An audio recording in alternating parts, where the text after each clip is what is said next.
What is up, everybody? Welcome to DFS by the Numbers. These are my full card breakdown and predictions for UFC Vegas 53. We have Rob Font going against Marlon Vera.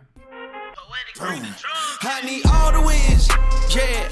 Harder than all it is. You better move, you might get knocked out. Knocked out. You better move, you might get knocked out. Knocked out. You better move, you might get knocked out. Knocked out. We are back breaking down another UFC Vegas card. This week, UFC Vegas 53, and kind of like the last one, Arndrei, Lainesse, and then the one prior to that. I think it's kind of a lower level card for sure, and maybe not the most name value. A ton of people aren't excited about it, but I did think last week's card, definitely, was very fun, lots of finishes, and I think this week's card, you're kind of the same thing, lower level, not a ton of name value. I think it is going to deliver, and as always, can't complain about fights. We got fights on Saturday. Good opportunity to make some money. There's no complaints for me, but yeah, should be a fun card. And then next week we do have UFC 274, which is a banger of a card, pay-per-view. We have Charles Oliveira, Justin Gaethje, so we have that to look forward to. But first, we have 12 fights to break down this week. Now, before we do so and get into it, if you guys can please leave a like on the video, subscribe here to the channel, getting really close to 15K subs, hoping to hit that in the very near future. If you do want extra content, be sure to sign up over at dfsbythenumbers.com.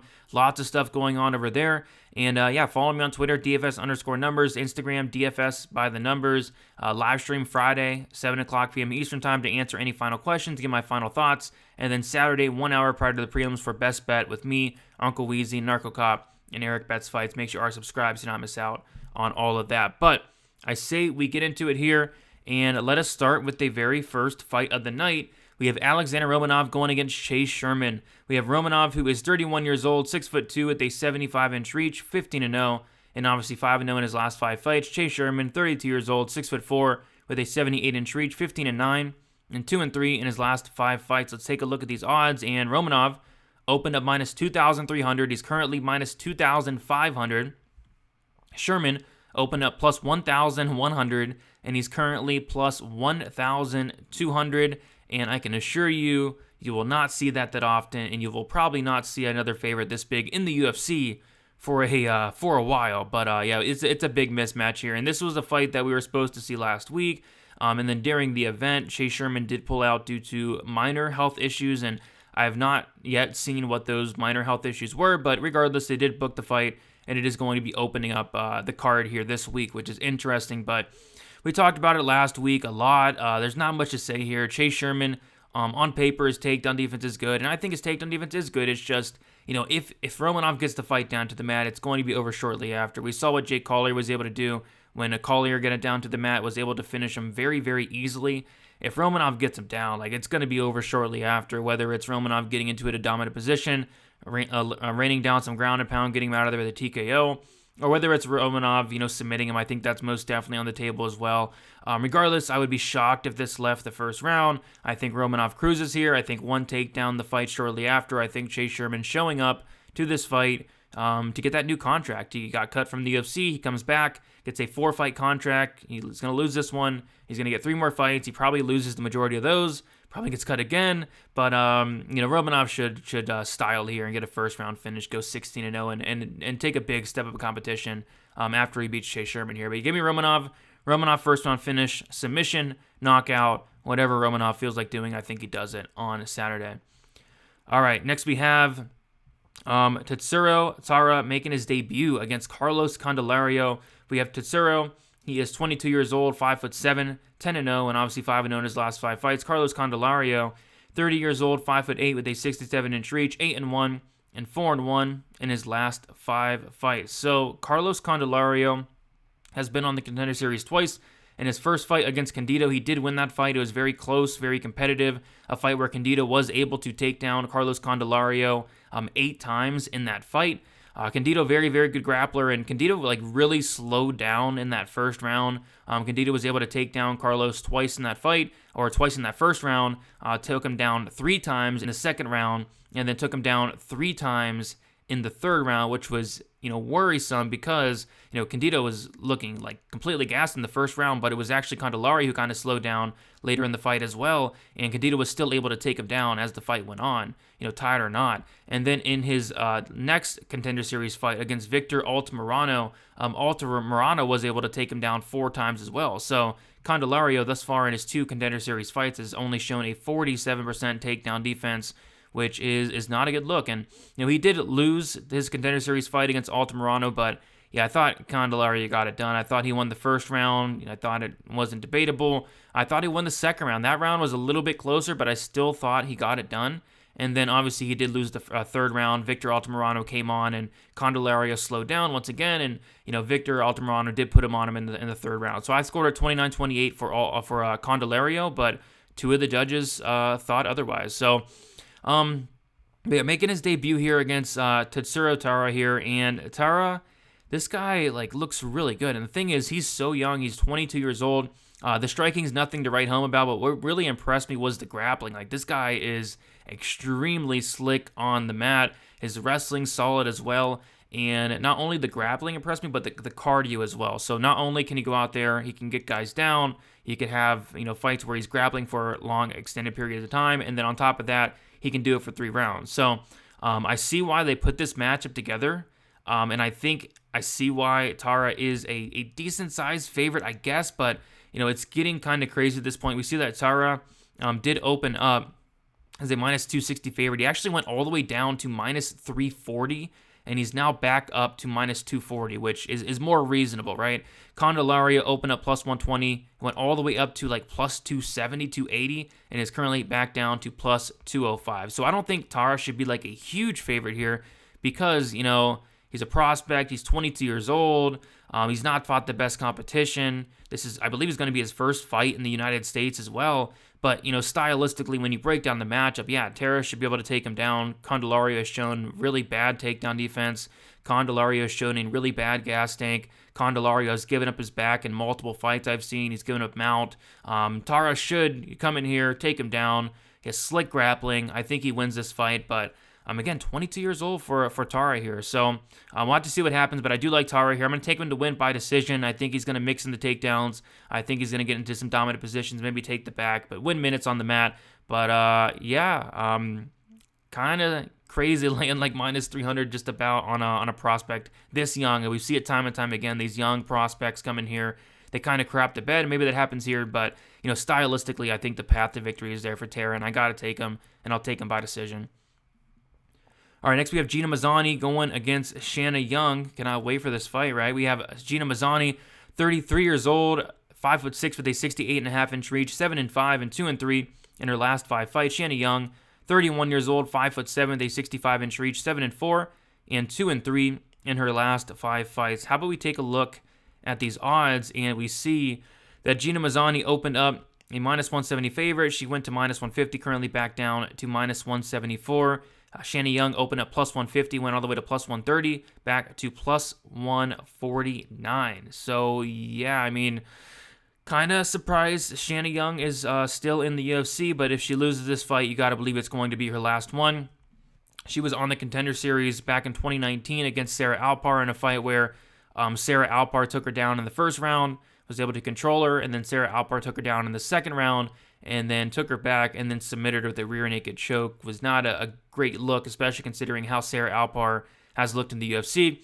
On top of that, she made her debut against Mazany Chiasson. She lost that fight, got taken down 3 times, and Mazany Chiasson was able to control her for 8 minutes in that fight, showing again that Shanna Young, the ground game is a serious problem for her. And then in her last fight against Stephanie Egger, was able to take her down twice, and then Egger was able to finish her on the mat with some elbows there. So Shanna Young, what is she good at? And, I can't really answer that question. I will say she's tough.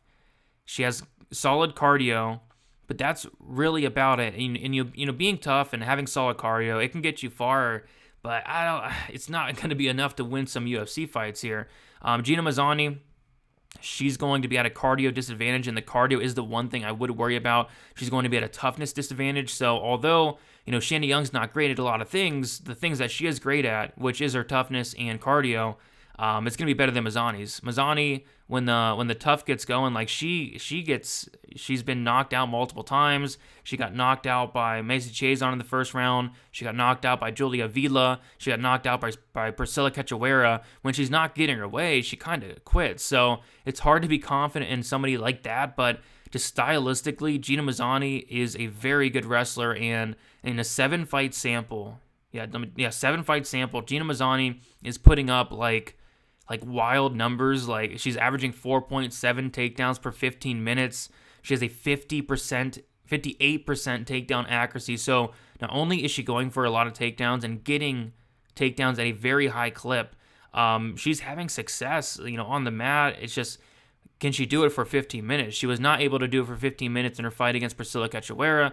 Cachoeira got taken down twice in the first round, like twice in the second round, and whenever they got stood up, Gina Mazany just had nothing left in that second round. So that's a concern, but, she should be able to take down Shanna Young. Shanna Young, 53% takedown defense. Shanna Young, not much of a ground game. She's tough. She's going to come forward, but a toughness can only get you so far. So I think Gina Mazany wins this fight as long as her gas tank does hold up. I will say it does, but it's a sketchy fight, It's definitely a sketchy fight. Like, this is one of the lower level fights on the card. 7-5 Mazany, 7-4 Shanna Young.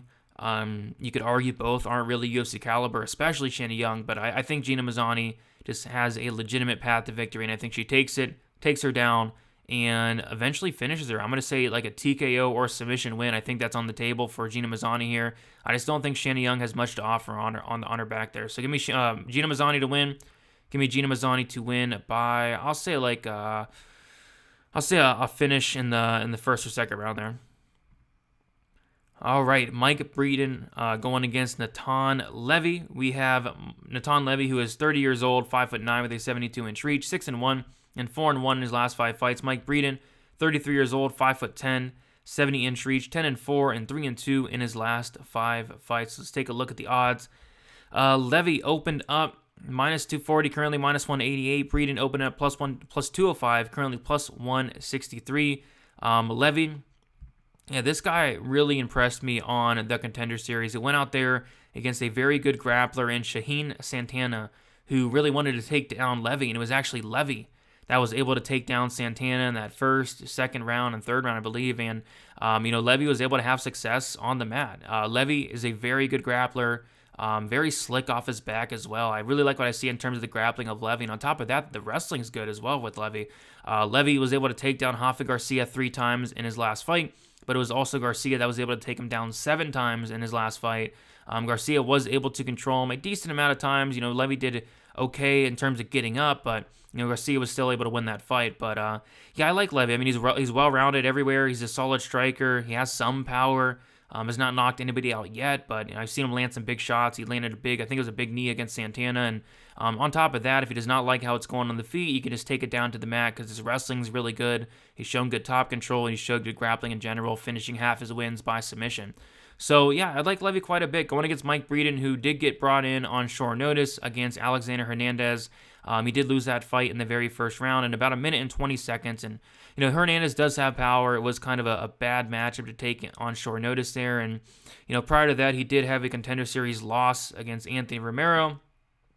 I'm just not sold on Mike Breeden. I don't know if he's UFC caliber. It doesn't bring a ton to the table. I just feel like Levy, on the feet, I think it's going to be competitive. I like how Breeden is, one of these guys that's just going to come forward trying to knock you out. But, if Levy does not like how it's going on the feet, I think Levy can absolutely get this fight down to the mat.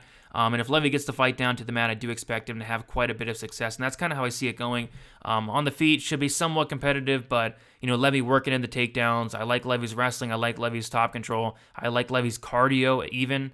So I just think it's a pretty solid matchup for Levy here. But I like Levy. I'm going to take Levy to win by decision. But should be a pretty solid fight there. All right, we have another guy making his debut here. We have Gabe Green going against Yohan Lainesse. We have Gabe Green, who is 28 years old, 5'10", with a 73-inch reach, 10-3 and 4-1 in his last 5 fights. Yohan Lainesse, he is 29 years old, 6'1", with a 76-inch reach, 8-0, and obviously 5-0 in his last 5 fights. Let's take a look at these odds. Gabe Green opened up actually as a plus 160 dog, and it's been one-way traffic in terms of the betting line. He's currently minus 150. As far as Yohan opened up minus 185, he's currently plus 130, and looks like that line is going to continue to get wider here. But Gabe Green has taken a little bit of a layoff. The last time we saw him fight was against Philip Rowe 1 year ago. The reason for that, I heard an interview with Gabe Green, and he was talking about how he got like punched in the heart, and he said his heart stopped. He said it was like a heart attack, not literally a heart attack. He said it was like a heart attack, and he needed to take like a couple months off after that. But that was not the best thing to hear if you do like Gabe Green. But I do like Gabe Green here in this fight. Gabe Green's going to bring a lot to the table in this fight compared to Yohan Lainesse. Gabe Green, this guy's very well-rounded. I think he's a purple belt in BJJ. He has like 5 or 6 submissions on his record. Solid wrestling, but the grappling I was really impressed with. The cardio is very good as well, which I think that's going to be important. I think the striking is really good, and he's another one of these tough guys. The one problem with Gabe Green, well, there's 2 problems. The first one is that heart issue he was dealing with. That did not sound good, but sounds like he's all cleared to go, but just was not a good look whatsoever to hear that, honestly. But he should be fine. He should be fine. But heart attack, not the best look in the world. The other thing, and this is the biggest thing for me, is going to be this guy is a walking punching bag. This guy eats punches with his face, and he has the toughness to back it up. He has been knocked out twice, a couple years back. Once was against Jalen Turner. But, this guy just really relies on his chin, and you can get away with that against some of these guys. But, Lainesse, this guy hits like a truck, so that's the one thing that concerns me. Gabe Green, on paper, 49% striking defense. Daniel Rodriguez put up 175 significant strikes in that fight. And then Philip Rowe was touching him up whenever he wanted as well. But, the striking defense is just not good. And we'll talk about Lainesse. Like, Lainesse, this guy does one thing good, and pretty much one thing only. And that one thing is this guy hits like a complete, like an absolute truck. Like, this guy hits very, very hard. Multiple knockouts on his record. He also does some wrestling. I've seen him mix in takedowns in a couple fights, actually, but I don't think that's going to be the route here. I'd be kind of surprised if he wanted to get this fight down to the mat against Gabe Green. If he does, I do think the grappling of Gabe Green's going to, pay dividends there for him. But I don't think, Lainesse is going to go for takedowns. I think if anybody's going for takedowns, it's going to be Gabe Green. But, yeah, on the feet, Gabe Green's going to be the minute winner. Gabe Green is the much, much better striker. It's just defensively, like, Gabe Green is there to be hit. Like, striking defense is non-existent. So, I don't know. I think it's a really good matchup for Gabe Green. I give him so many advantages in this fight, but Lainesse, this guy hits very, very hard, and he's going to get opportunities. I think if Lainesse does win, I think it is in that first round, but if it gets out of the first round, I think Gabe Green has the much better cardio. Lainesse has won 2 decisions, but you go back and watch those fights, and when he is in the second round, he looks tired. He looks tired. His mouth is wide open. He's breathing heavy, and I think Gabe Green's going to have the much better cardio in this fight. So, I like Gabe Green here. I'm going to take Gabe Green to win this fight by, I think he's going to finish him. I think he's going to finish Yohan. I'm going to say he finishes him in the second round. Maybe Yohan has some success early. Maybe he hurts Gabe Green. I think that's definitely on the table with how hittable Gabe Green is, but I will take Gabe Green to win this fight, and I will take him to win by I could see a submission. I could see a knockout. I'll say a submission. Second round submission for Gabe Green. I do like that quite a bit. All right, we will move on to the next fight here. And we have Daniel Da Silva going against Francisco Figueiredo. We got the bad Figgy going on here. And we will start with Daniel Da Silva. All right, we have Da Silva, who is 25 years old, 5'6" with a 70-inch reach, 11-2 and 3-2 in his last 5 fights. Francisco Figueiredo, 32 years old, 5'6" with a 69-inch reach, 12-4 and 1 and 3-1 in his last 5 fights. We'll take a look at the odds, and so Da Silva opened up plus 110. He's now minus 130. Figueiredo opened up minus 130. He is now plus 110. So, yeah, I mean, this is an interesting fight here. Francisco Figueiredo has been extremely, extremely unimpressive. Obviously, he's related to Davison. They're, not even comparable in terms of the skill. Like, going to decision with Jerome Rivera is not the best look. getting outlanded by Jerome Rivera is not the best look, and losing a third round to Jerome Rivera is absolutely not the best look as well. Like, Jerome Rivera took off a round of Figueiredo on all 3 judges' scorecards, which is not a good look. And on top of that, he lost to Malcolm Gordon, which, if you guys know Malcolm Gordon, not the best chin. A lot of people thought that Figueiredo should go out there and knock him out in the first round, and he probably should have, but he was not able to. So he's not able to knock out Jerome Rivera. He's not able to knock out Malcolm Gordon. Is he going to be able to knock out Daniel Da Silva? Probably not. Daniel Da Silva, we don't know a ton about this guy. There is, I think, 3 or 4 fights available on them, but what you do see with Da Silva is this guy is very fun. He's very exciting, like the complete opposite of Figueiredo. Figueiredo's been shown to not do a ton thus far, and his fights have been very lackluster, but Da Silva's going to bring the fight. This guy's on the feet. He's very good, very dangerous, does a ton of kicks, has a lot of knockouts on his record, and has a lot of submissions as well. I believe he's a black belt in BJJ. The wrestling is not the best, but we saw in his fight against Molina, Da Silva was having success on the feet. At distance, Da Silva was actually outlanding Molina in the first couple minutes of that first round. The fight hits the mat, Molina gets on top, and Da Silva's very active off his back, which you do like to see. It's just Molina, is able to extend the fight. He's able to take Da Silva into the second round, where Da Silva's not really been there a ton, and then Molina knocks him out. But this is kind of a weird fight because I feel like Da Silva's going to have a lot of advantages here on the feet. I like Da Silva striking quite a bit. I like his kicks. I like his volume. I like his willingness to do stuff, whereas Figueiredo, he's so low volume. His cardio is terrible. I will say Figueiredo's wrestling and grappling is solid, but we did see that Malcolm Gordon was able to take him down twice. Malcolm Gordon was able to out-grapple him at times, and even Malcolm Gordon was able to control Francisco Figueiredo for 6 minutes of that fight. And I think that, Da Silva is a better fighter than Malcolm Gordon. I like the striking of Da Silva. I like the grappling of Da Silva. I like the pace. I like the pressure. I like the willingness to do stuff. It's just, I guess the one worry would be we have never seen Da Silva in a third round. What happens if this fight does go to the third round? But even then, Figueiredo lost the third round to Rivera, and he lost the third round to Gordon. So even then, what is Figueiredo going to look like in the third round? So, yeah, I think it's a pretty solid spot, actually, for Daniel Da Silva. I'm going to take Daniel Da Silva to win. I'm going to take him to win by first round finish. I think he gets Figueiredo out of there. If it does get extended, there will be some question marks that will be answered more than likely. I've not seen Daniel Da Silva extended much. Maybe we do here, but I think he does finish Francisco Figueiredo early. I just don't think Francisco Figueiredo is UFC caliber, honestly. So give me Da Silva to win. Give me Da Silva to win by first round. I'll say KO. All right, next we have Gerald Meerschaert going against Krzysztof. Jotko. We have Jotko, who is 32 years old, 6'1", with a 77-inch reach, 23-5 and 4-1 in his last 5 fights. Meerschaert, 6'1", 34 years old, 77.5-inch reach, 34-14 and 3-2 in his last 5 fights. We'll take a look at the odds, and Jotko is a favorite. He opened up as a minus or a plus 105 dog. He's currently minus 170. Gerald Meerschaert opened up minus 125. He's now a plus 145 underdog there. And this fight's very frustrating for me because I'm a huge Gerald Meerschaert fan, and then on top of that, I'm the biggest Krzysztof Jotko hater.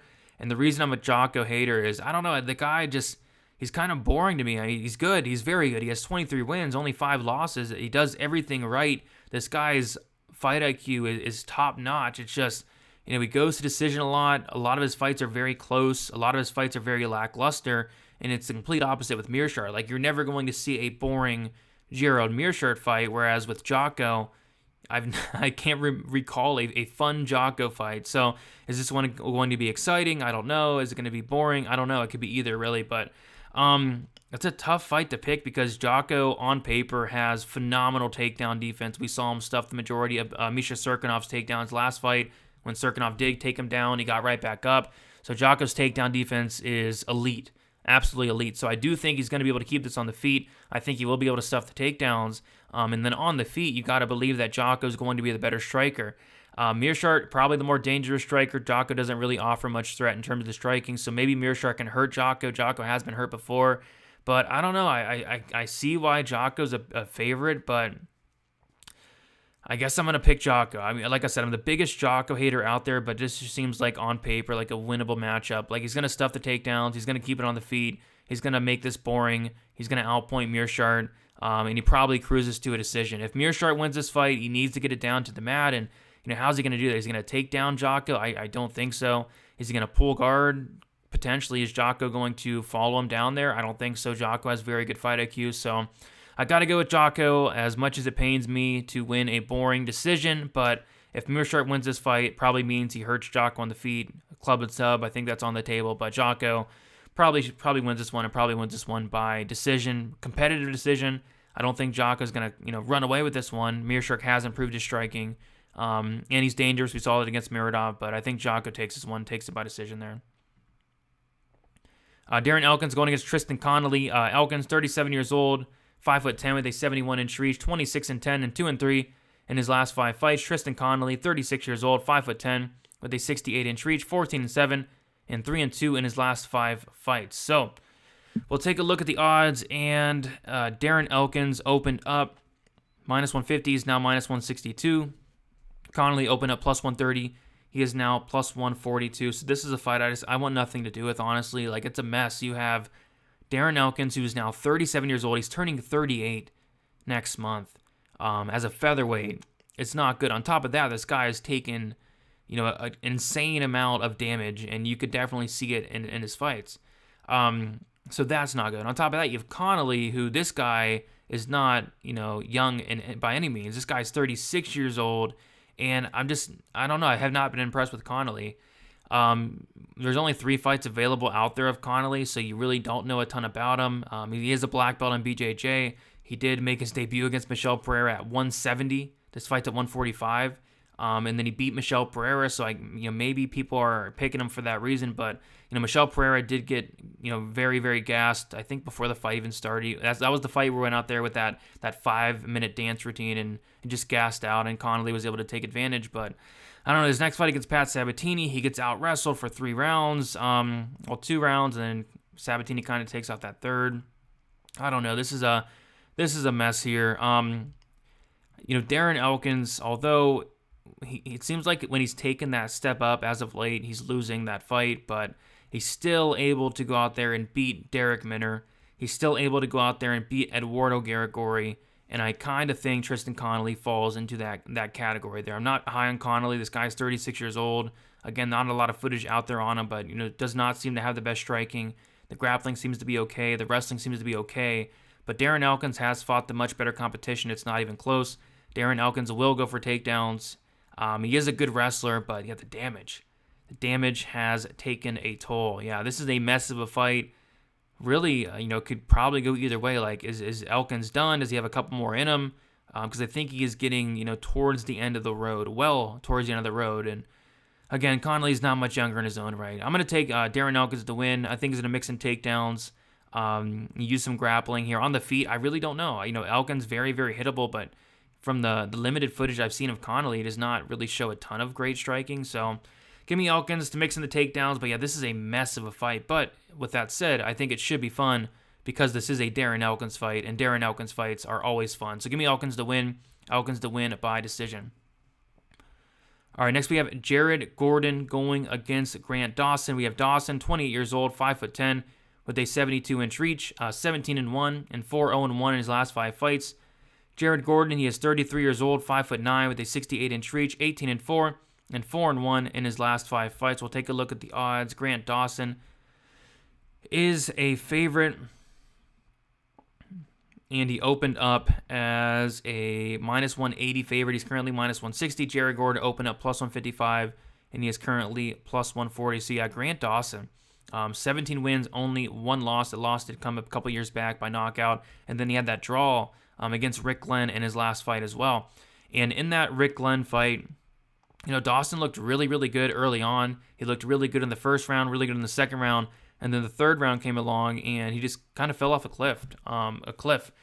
He looked like he pulled guard a little bit and was just on his back for the remainder of the round, and Ricky Glenn got that 10-8, ultimately was a draw, but that was really weird to me because we have seen Dawson go into the third round before, and we have seen Dawson look good in the third round. Like, for example, in the in his fight against Leonardo Santos, and I know Santos is kind of a gasser as well, but Grant Dawson looked pretty fresh in that third round, was able to get that third round finish as well. He has won decisions as well before. He won a decision against Julian Erosa.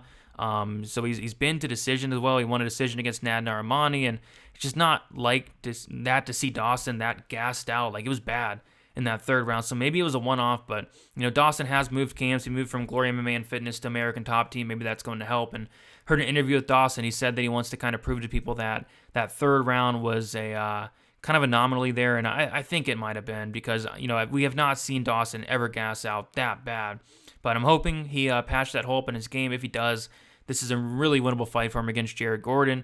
Jared Gordon, on paper, has a 50% takedown defense. I went back and watched his fight with Joe Selecki, and Joe Selecki, who is a much lesser wrestler than Grant Dawson, was able to get him down 4 times, was able to control him. And Joe Selecki, in terms of like pure BJJ, probably give the advantage to Selecki in terms of Dawson there. But what I like about Dawson is he is position over submission. When he gets you down, you're not getting up. And that's what I like about Dawson. Like, one takedown, you're on the mat for the rest of the round. And if Jared Gordon's stuffing takedowns half the time, I'm pretty confident Dawson's going to be able to get him down. And when he gets him down, I think he is going to be able to hold Gordon down there. It's just, can Dawson do it for 3 rounds? And I think he can. And I also think that Jared Gordon is going to put up more or less of a resistance than Rick Glenn did in his last fight as well. So, yeah, I actually think it's a really good matchup for Dawson here. The cardio would be the one concern for me in that third round, but at the very least, he should go out here, close distance, take down Jared Gordon in the first round, control him, second round, control him. At the very worst, maybe loses that third round, but I think he'll be fine. I think he wins all 3 rounds here, 30-27. Give me Dawson to get it done, using his wrestling, using his top game, and cruising to a decision here. All right, Arndrei Fili going against Joanderson Brito. We have Fili, who is 31 years old. He is 5'11", with a 74-inch reach, 21-8, and 3-2 in his last 5 fights. Brito, he is 27 years old, 5'8", with a 72-inch reach, 12-3, and 4-1 in his last 5 fights. So, yeah, Brito kind of dropped the ball in his last fight. He took a step up competition against Bill Algeo, and I don't really agree with this game plan. He kind of came in early, going balls to the wall like he always does, and he expended a ton of energy really trying to take down and hold down, Bill Algeo. And then we did see Joanderson Brito kind of slowing down as the fight went on, as he typically does. And I don't want to say he has like terrible cardio. I think it's okay, but just with this style, with this build, yeah, he's going to slow down as the fight goes on. But yeah, he took a step up in competition against Bill Algeo, and now he's taken like a massive step up in competition against Arndrei Fili, who's fought some very good guys. Arndrei Fili, fought guys like Bryce Mitchell, Charles Jourdain, Sadiq Youssef, Dennis Bermudez, Michael Johnson, guys like that, Calvin Cater, Yair Rodriguez, Max Holloway back in the day as well. So he's fought the much better competition, and it's not even close. We take a look at the odds, and we see that Fili is a really big favorite. Second biggest favorite on the card. Opened up minus 255. He's currently minus 250. Brito opened up plus 215, and he's currently plus 210. And I think a lot of that is the level of competition and the well-roundedness of Fili. Fili's about as well-rounded as you can get. This guy has durability. This guy has cardio. He has offensive wrestling, solid defensive wrestling. He has good grappling. He has good striking. He has, he's just a really well-rounded fighter, and I like that about him. But Brito, he's younger. He's 27 years old. It may not look like it from the Tapology picture, but he is younger, 27 years old. He's going to be making improvements. He's dangerous. He hits hard. He has good wrestling. I just really struggle to believe that he's going to come out here, take down Arndrei Fili, control him for 3 rounds, kind of like Bryce Mitchell did. I just don't think he has the cardio to do that, and I don't think he's well-rounded enough to beat Arndrei Fili in this fight. Like, Fili's going to have good grappling. I think if he gets taken down, he's going to get up. He's going to make Brito work. And then on the feet, it's Fili all day. Brito's striking. He throws with power, not a ton of technique, kind of hittable. I think Fili should pick him apart on the feet. But I think early on, it's going to be competitive. Like, Brito early on should have some success, but I just don't think he can keep it up over 3 rounds. So I do like Fili here, and I do think he wins. I'm going to take him to win by decision. I guess, I think it could be a little bit more competitive than the line does indicate, but I do like Fili to win here. I think experience is definitely going to matter here. Give me Fili to win and win by decision. Co-main event time.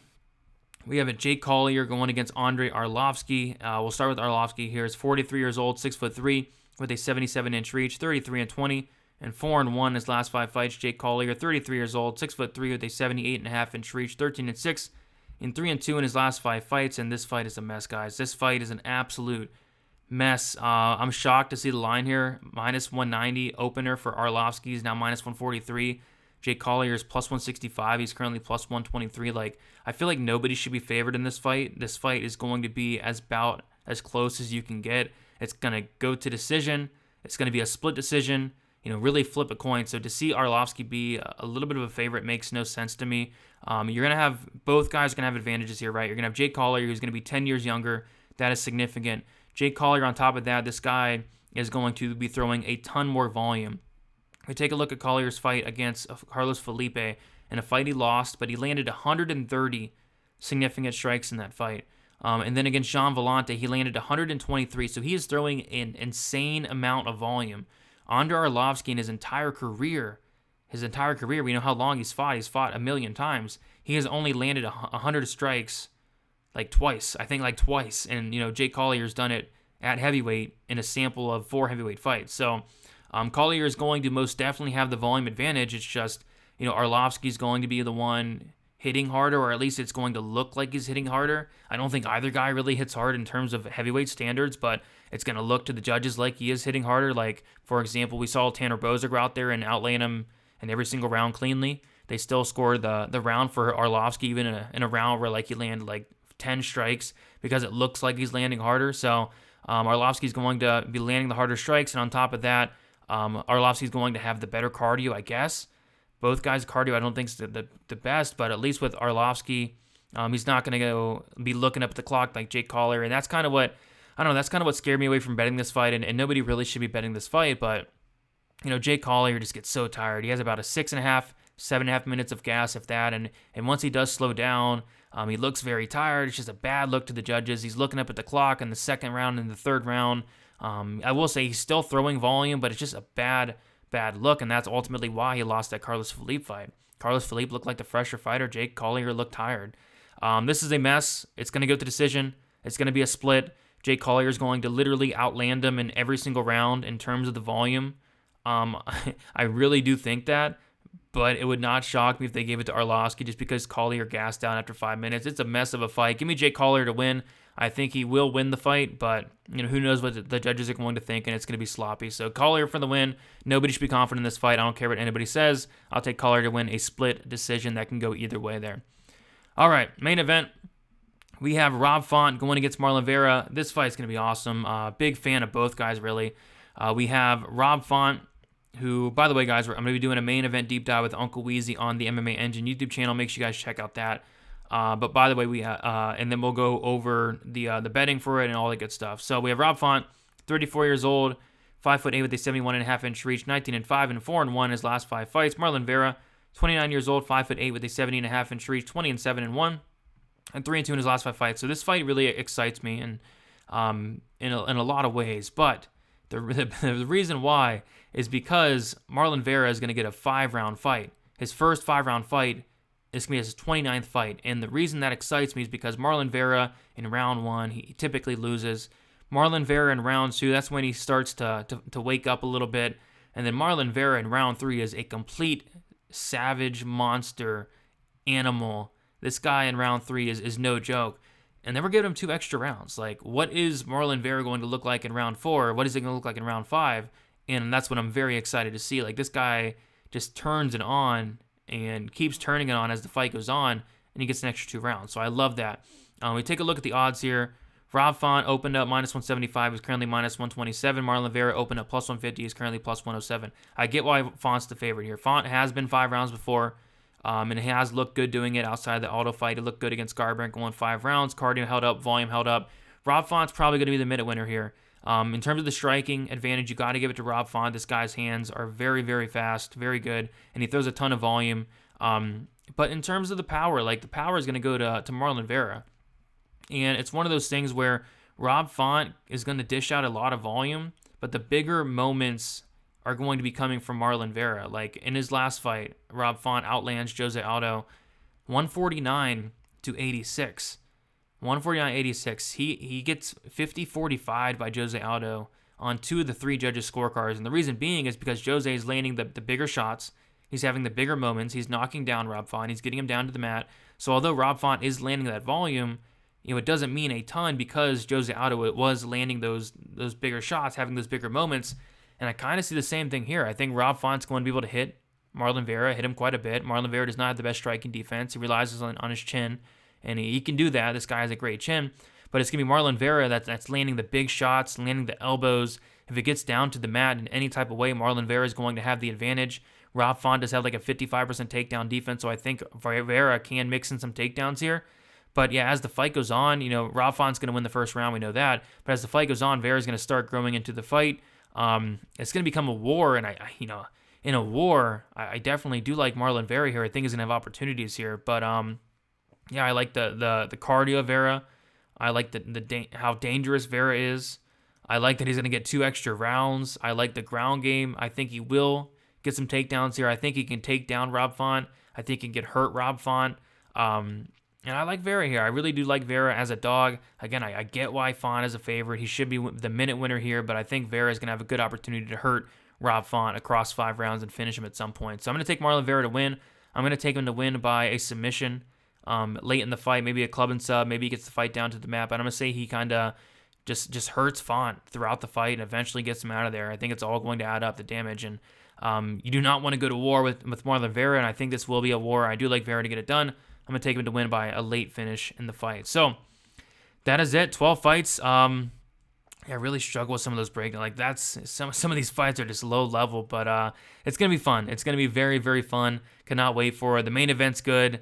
A couple other good fights, but yeah, some really questionable fights on this card, but kind of the same thing with last week. Last week, there's some lower level fights, but it's going to deliver, guys. But next week, great card, pay-per-view. We got that to look forward to. Again, if you guys can leave a like on the way out, subscribe to the channel. Would like 15K subs in the near future. Check out dfsbythenumbers.com as well, and we will talk to you very soon. Best of luck for UFC Vegas 53. See you guys.